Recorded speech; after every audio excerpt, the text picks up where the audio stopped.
চুলি আপোনালোকে কি কৰিব মাসাজ কৰিব যে মাসাজ সাৰ্কুলাৰ মানে ঘূৰণীয়াকে এনেকে আপোনালোকে কি কৰিব চুলি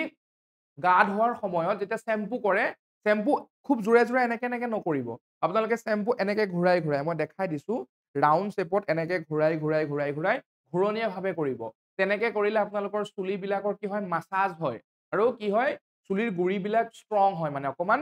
মানে স্ট্ৰেংথ আহে ঠিক আছে তো আপোনালোকে চেষ্টা কৰিব মাসাজ নখেৰে নকৰিব মানে মাসাজ ঘূৰণীয়াভাৱে আঙুলিৰ টিপছ বিলাকে কৰিবলৈ ব্যৱহাৰ কৰিব মাসাজ কৰোতে সেইটো আপুনি গা ধোৱাৰ সময়ত শ্যাম্পু কৰোতেও কৰিব পাৰে বা চুলিত যেতিয়া তেল খানে তেতিয়াও সেইটো কৰিব পাৰে নেক্সট মই ক'ব বিচাৰিছো আপোনালোকে দৈ খাব দৈত আপোনালোকে ভিটামিন চি পাব ভিটামিন B12 পাব বি কমপ্লেক্স পাব আৰু ভিটামিন ডি পাব পটাছিয়াম মেগনেছিয়াম জিংক কেলছিয়াম ইত্যাদি দৈত পাব আপোনালোকে দৈ খাব দৈৰ চুলিৰ কাৰণে বহুত ভাল আপোনালোকে দৈ খাবও আৰু দৈ চুলিটো লগাব দৈ খাবও আৰু দৈ চুলিটো লগাব চুলিৰ কাৰণে বিৰাট এটা ভাল আৰু চুলিৰ গ্ৰোথ হোৱাত সহায় কৰে দৈ চুলিত লগালে কি হয় আপোনালোকে চাব আপোনালোকৰ যদি শুকান যেটো আপোনালোকৰ আমাৰ তালু বুলি কয় স্কেল্প বুলি কয় যদি আপোনালোকৰ বেছি শুকান ডেন্ড্ৰফ যদি বেছি হয় আপোনালোকে কি কৰিব পাৰে অকল দৈও লগাব পাৰে আৰু দৈ লগত আপোনালোকে মেথি গুটি গুৰি দৈৰ লগত আপোনালোকে মেথি গুটি গুৰি মিক্স কৰি চুলিত লগাব পাৰে গা ধোৱাৰ 30 মিনিট আগত চুলিত লগাব আৰু 30 মিনিটৰ পিছত গা ধুতে ধুই পেলাব ঠিক আছে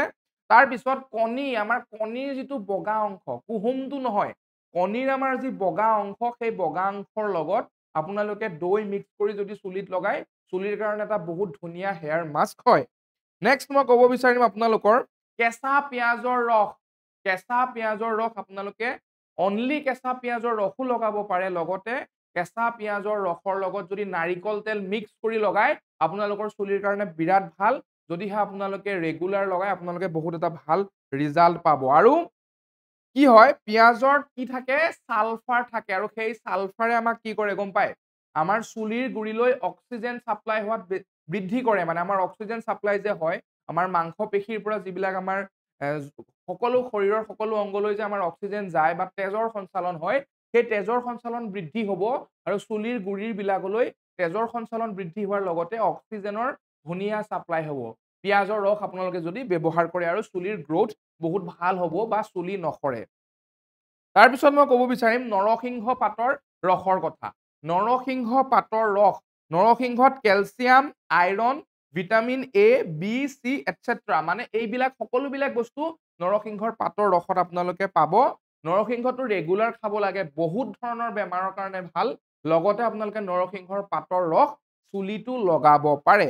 এতিয়া মই আমলখি ৰসৰ কথা ক'ম কাৰণ আপোনালোকে হয়তো দেখিছে বা ব্যৱহাৰো কৰি আহিছে ডাবৰ আমলাৰ যেটো আমাৰ তেল আহে তেলটো আমলখিৰ পৰা বনোৱা থাকে তো আমলখি চুলিৰ কাৰণে বহুত ভাল আপোনালোকে আমলখি খাবও আৰু আমলখিৰ ৰস কেঁচা আমলখিৰ ৰস আপোনালোকে বিচাৰিলে চুলিটো লগাব পাৰে ঠিক আছে এতিয়া মই আপোনালোকৰ কম সাধাৰণতে যে আমাৰ চুলি খৰে এটা মেইন উদ্দেশ্য বা মূল উদ্দেশ্য হৈছে বায়োটিনৰ ডেফিচিয়েন্সি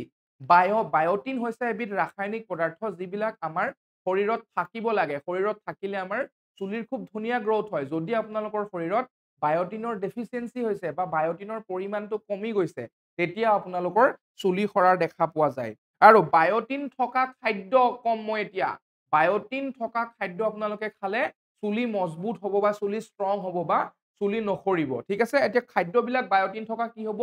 কণী হ'ব পাৰিলে প্ৰত্যেক দিনাই দুটাকৈ কণী খাবলৈ চেষ্টা কৰিব কণী খাব কণীত খুব ভাল পৰিমাণৰ বায়োটিন পোৱা যায় কল খাব বাদাম খাব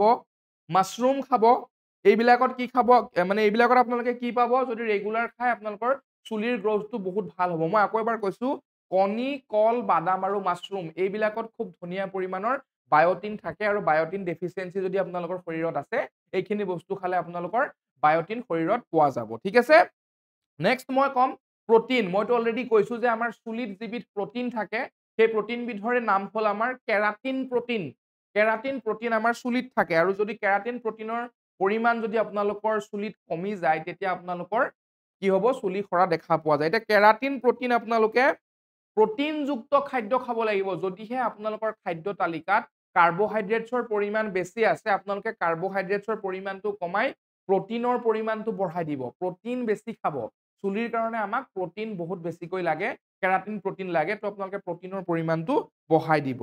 কলডিল, কলপচলা এইবিলাক খাব, বিটৰুট খাব, কলডিল, কলপচলা, বিটৰুট এইবিলাক বস্তু খাব, চুলিৰ কাৰণে ভাল।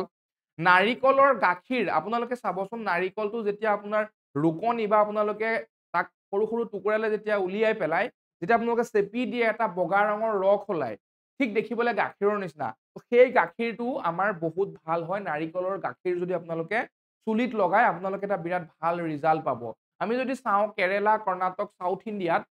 মিঠাতেলটো আমাৰ ব্যৱহাৰেই নকৰে, নাৰিকল তেলেই তেওঁলোকে ব্যৱহাৰ কৰে। তেওঁলোকে নাৰিকল তেলো খায় আৰু চুলিত লগায়। আৰু আপোনালোকে চাব পাৰে সাউথ ইণ্ডিয়ান মানুহবিলাক সাধাৰণতে টপা হোৱা দেখা পোৱা নাযায়। তেওঁলোকৰ খুব ধুনীয়া গ্ৰোথ থাকে চুলিৰ, কাৰণ নাৰিকল তেলৰ মেইন উদ্দেশ্য। যদি আপোনালোকেও পাৰে, সাধাৰণতে আমাৰ অসমত নাৰিকল তেলত চব্জি বনাই খাব পৰা নাযাব, আমাৰ আগৰ পৰা সেইটো হেবিট নাই বা আমাৰ কাৰণে সুইটেবলো নহয়। কিন্তু যদি পাৰে চেষ্টা কৰে, খাই চাব, বিৰাট ভাল হয়। স্বাস্থ্যৰ পক্ষে বহুত বিলাক বেমাৰৰ কাৰণে আপোনালোকে ভাল ৰিজাল্ট এটা পাব। ঠিক আছে?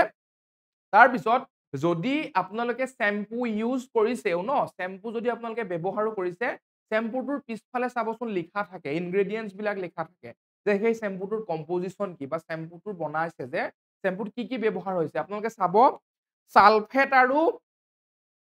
পাৰাবিন নামৰ কেমিকেল ৰাসায়নিক পদাৰ্থ দুবিধ যদি আছে তেনেকুৱা চেম্পু ব্যৱহাৰ নকৰিব। ছালফাৰ নহয় দেই, ছালফাৰ চুলিৰ কাৰণে ভাল, কিন্তু ছালফেট বেয়া।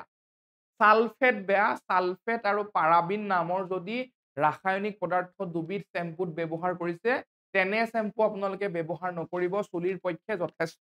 বেয়া মানে। ঠিক আছে? সেইকাৰণে আপোনালোকে পাৰাবিন আৰু মই ক'লো পাৰাবিন আৰু ছালফেট ব্যৱহাৰ নকৰিব, বা কম্পজিশ্যনত যদি ছালফেট আৰু পাৰাবিন থাকে তেনে চেম্পু ব্যৱহাৰ নকৰিব। মেথি গুটি নাৰিকল তেলত উতলাই যদি লগাই বহুত ভাল ৰিজাল্ট পাব। মেথি গুটি বজাৰত পাব, কিনি আনিব, নাৰিকল তেলত বইল কৰিব, গৰম কৰিব, এটা বটলত ভৰাই ৰাখিব। যদি আপোনালোকে গা ধোৱাৰ 30 মিনিটৰ আগে আগে লগাই বহুত এটা ভাল ৰিজাল্ট পাব। জবা ফুলৰ ৰস লগাব পাৰে, জবা ফুলৰ ৰস লগাব পাৰে, বিটৰুটৰ ৰস লগাব পাৰে আপোনালোকে, চুলিৰ কাৰণে বিৰাটেই ভাল। এল'ভেৰা, এল'ভেৰাটো ইমানেই ভাল গুণ আছে আপোনালোকে হয়তো গম পায়, পতঞ্জলীয়ে বহুত ভাল ভাল এল'ভেৰাৰ ক্ৰীম উলিয়ায়, ফেচত মুখত লগাব পাৰে আপোনালোকে, বা আপোনালোকৰ যদি ঘৰত এল'ভেৰাৰ গছ আছে তাৰ পৰা আপোনাৰ জেলটো উলিয়াই আপোনালোকে যদি চুলিত লগাই বহুত ভাল ৰিজাল্ট পাব, চুলি নসৰে। যদিহে আপোনালোকৰ অত্যাধিক চুলি সৰি আছে বা আপোনালোকে মূৰটো খজুৱাই যদি হাতখনেৰে টানি আনে 20-25 ডাল যদি চুলি আহিছে হাতত, তেনে চুলি সৰাৰ পৰা আপোনালোকে ৰক্ষা পাব। এল'ভেৰা ব্যৱহাৰ কৰিব, কাৰণ তাতো ছালফাৰ থাকে। কেতিয়াবা যদি আপোনালোকে ৰেগুলাৰ চেম্পু কৰি আছে, ধৰি লওক আপোনালোকৰ ডেইলি ৰুটিনখনত আপোনালোকে ৰেগুলাৰ গা ধুৱে আৰু ৰেগুলাৰ চেম্পু কৰে, সেই অভ্যাসটো আপোনালোকে কমাই দিব। ৰেগুলাৰ চেম্পু নকৰিব। আপোনালোকে গা ধুইছে, ঠিকে আছে, আজি যদি আপোনালোকে চেম্পু ব্যৱহাৰ কৰিলে, কালি আৰু পৰহিলৈ আপোনালোকে 2 দিন চেম্পু ব্যৱহাৰ নকৰিব, খালি পানীৰে ধুই দিব মূৰটো, কথা নাই। 3-4 দিনৰ পিছতহে আকৌ এবাৰ চেম্পুৰ ব্যৱহাৰ কৰিব। মানে মই যদি ক'ব বিচাৰো সপ্তাহত 2 বাৰ, তাতোতকৈ বেছি চেম্পু ব্যৱহাৰ নকৰিব, যদিহে আপোনালোকে ৰেগুলাৰ চেম্পু ব্যৱহাৰ কৰি আছিলে। এতিয়া মই ক'বলৈ বিচাৰিছো যে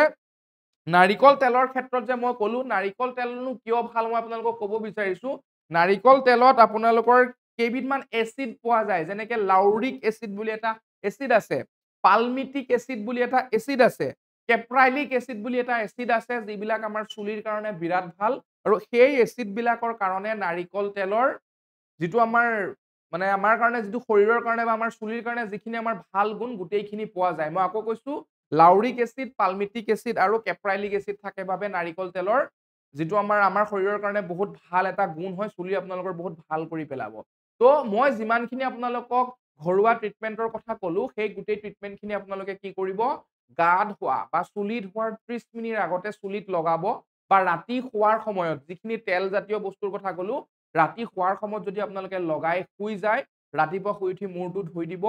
এনেকৈ যদি আপোনালোকে 2 মাহৰ পৰা 3 মাহ ৰেগুলাৰ কৰে, মই গেৰেণ্টি ক'ব পাৰো আপোনালোকৰ চুলি সৰা বন্ধ হ'ব আৰু খুব ধুনীয়া ৰিজাল্ট পাব, চুলি নাফাটিব। সাধাৰণতে ছোৱালীবিলাকৰ দেখা যায় চুলিবিলাক ফাটি যায়। আজিকালি আমাৰ দেখা পোৱা যায় ষ্ট্ৰেইট কৰে বা যিকোনো কৰে, চুলিৰ যিবিলাক কেয়াৰ কৰে, সেইবিলাকত সাধাৰণতে হিটাৰটো বেছিকে ব্যৱহাৰ কৰা যায়, হিট দিয়ে, আৰু হিট দিয়াৰ ফলত আপোনালোকে লগালগ ৰিজাল্ট নাপায়, 4-5 মাহৰ পিছত চুলিবিলাক ফাট মেলিবলৈ আৰম্ভ কৰে। সেই ফাট মেলাৰ পৰা আপোনালোকে বাচিব যদিহে এইখিনি কাম, ঘৰুৱা ট্ৰিটমেণ্ট এইখিনি কাম আপোনালোকে কৰে। আৰু মই ক'লো আপোনালোকে 30 মিনিট সময় আগত কৰিব, গা ধোৱাৰ আগত, আৰু যদি ৰাতি কৰে ভাত খাই শুবলৈ যোৱাৰ সময়ত আপোনালোকে লগাই শুই যাব তো ধুনীয়া এটা ৰিজাল্ট পাব তো আজি আমি দেখিলো যে আমাৰ চুলি সৰাৰ পৰা আমি কেনেকৈ পৰিত্ৰাণ পাম চুলি সৰাৰ মূল কাৰণসমূহ কেনেকুৱা আছিলে তো মই এটা দেখাব বিচাৰিছো চাব চুলি কেনেকুৱা ধৰণৰ সৰিব পাৰে এই মাজৰ অংশত ছোৱালীবিলাকৰ সাধাৰণতে এই ওপৰৰ মানে আমাৰ কপালৰ এইখিনি অংশত চুলি সৰা দেখা পোৱা যায় বহুত বিলাক আমাৰ মহিলাৰ ক্ষেত্ৰত এইখিনিত সৰা দেখা পোৱা যায় বেলেগত মহিলাৰ ক্ষেত্ৰত বেলেগত চুলি সৰা কমকৈ দেখা পোৱা যায় এইখিনি অংশতে বেছিকৈ দেখা পোৱা যায় তো এনেকুৱা ধৰণৰ হলে আপোনালোকে পৰিত্ৰাণ পাব নেক্সট ডেনড্ৰফ দেখিছেনে কেনেকৈ ডেনড্ৰফ হৈছে এইবিলাক এই যিটো ছোৱালীবিলাকৰ সেওঁতা বুলি কয় দুফালে দিয়াৰ পিছত মাজতে যিটো এনেকুৱা এটা বগা অংশ ওলায় তাত বেছিকৈ ডেনড্ৰফ হোৱা দেখা যায় তো মই যিবিলাক ক'লো সেইবিলাক যদি আপোনালোকে ব্যৱহাৰ কৰে ডেফিনেটলি আপোনালোকে এটা ভাল ৰিজাল্ট পাব এইবিলাক দেখিছেনে এজনী ছোৱালী বা এগৰাকী মহিলাই চুলি আঁচুৰি দিয়াৰ পিছত এখন ফণীৰে চুলি আঁচুৰি দিয়াৰ পিছত সাধাৰণতে ইমানখিনি চুলি প্ৰত্যেক দিনাই সৰে বা প্ৰত্যেকবাৰ আপুনি যিবাৰে চুলি আঁচুৰে সেইবাৰে ইমানখিনি চুলি সৰা দেখিবলৈ পোৱা যায় আৰু আপোনালোকে পৰিত্ৰাণ পাব যদিহে মই কোৱা কথাখিনি ঘৰুৱা ট্ৰিটমেণ্টখিনি আপোনালোকে ব্যৱহাৰ কৰে তাৰপিছত মই আকৌ দেখাব বিচাৰিছো কেইটামান ফটো মই লৈ আহিছো মতা মানুহৰ ক্ষেত্ৰত চুলি কেনেকৈ সৰে আগৰ অংশ আমাৰ অসমীয়াত কয় আগ টপা বুলি আগ টপা মানে আগৰ অংশত চুলি সাধাৰণতে সৰি যায় নাইকিয়া হৈ যায় আজিকালি কম বয়সতো দেখা পোৱা যায় নেক্সট আপোনাৰ এইটো ঠিক তেনেকুৱা ধৰণৰ এই সাইডৰ অংশবিলাক এইবিলাক সাইডৰ অংশবিলাকত চুলি সৰি যায় মাজৰ অংশবিলাকত অকমান চুলি থাকে আৰু সাইডৰ বিলাক আমাৰ সৰি যায় তো সেইবিলাকৰ কাৰণে আপোনালোকে মই কোৱা কথাবিলাক কৰিব পাৰে আপোনালোকে এইটো এটা বেলেগে বেমাৰ হয় এলোপেচিয়া এনেকুৱা কোনোবা এখিনি অংশত আপোনালোকৰ চুলি একেবাৰে নাইকিয়া হৈ যাব আমাৰ অসমীয়াত কয় টকৌৱে খোৱা বুলি কয় টকৌ খোৱা তো সেই তেনেকুৱাও যদি আপোনালোকৰ হয় যদিহে আপোনালোকে ঘৰুৱা ট্ৰিটমেণ্টখিনি কৰিব বিচাৰে এটা কিন্তু আপোনালোকে ভাল ৰিজাল্ট পাব পাৰে মই আশা কৰিছো আপোনালোকে কথাখিনি শুনিলে আৰু যিখিনি মই ঘৰুৱা ট্ৰিটমেণ্টৰ কথা ক'লো সেইখিনি আপোনালোকে এবাৰ ব্যৱহাৰ কৰি চাওক যদি আপোনালোকৰ চুলি বহুত বেছি সৰি আছে মই নিজেই ব্যৱহাৰ কৰোঁ কাৰণ মোৰো চুলি সৰে মই নিজেই ব্যৱহাৰ কৰোঁ মই ভাল ৰিজাল্ট এটা পাইছো সেইটো কাৰণে আপোনালোককো কৈছো যদিহে ইয়াতকৈও বেছি অসুবিধা হয় বা বেছি প্ৰব্লেম হয় তেতিয়া আপোনালোকে কি কৰিব লাগিব কাষৰ ডক্তৰক দেখাই ল'ব মই আকৌ এবাৰ কৈছো মোৰ ভিডিঅ'টো জাষ্ট নলেজ পাৰপজৰ কাৰণে হয় বা আপোনালোকে যদি নাজানে চুলি সৰাৰ মেইন উদ্দেশ্যসমূহ কি ঘৰুৱা ট্ৰিটমেণ্টেৰে কেনেকে আমি প্ৰতিকাৰ কৰিব পাৰো সেইখিনিয়ে আছিলে মোৰ কথা আৰু যদি ভিডিঅ'টো চাই ভাল পালে আপোনালোকে এটা কমেন্ট কৰি জনাব আৰু মোক জনাব নেক্সট আপোনালোকৰ কোনটো টপিকত ভিডিঅ' লাগে আমি আন এটি ভিডিঅ'ৰ লগত বহুত জলদি লগ পাম বহুত সোনকালে লগ পাম ভালকে থাকিব স্বাস্থ্যৰ পক্ষে যত্ন ল'ব ভালকে টোপনি ল'ব অলপ এক্সাৰচাইজ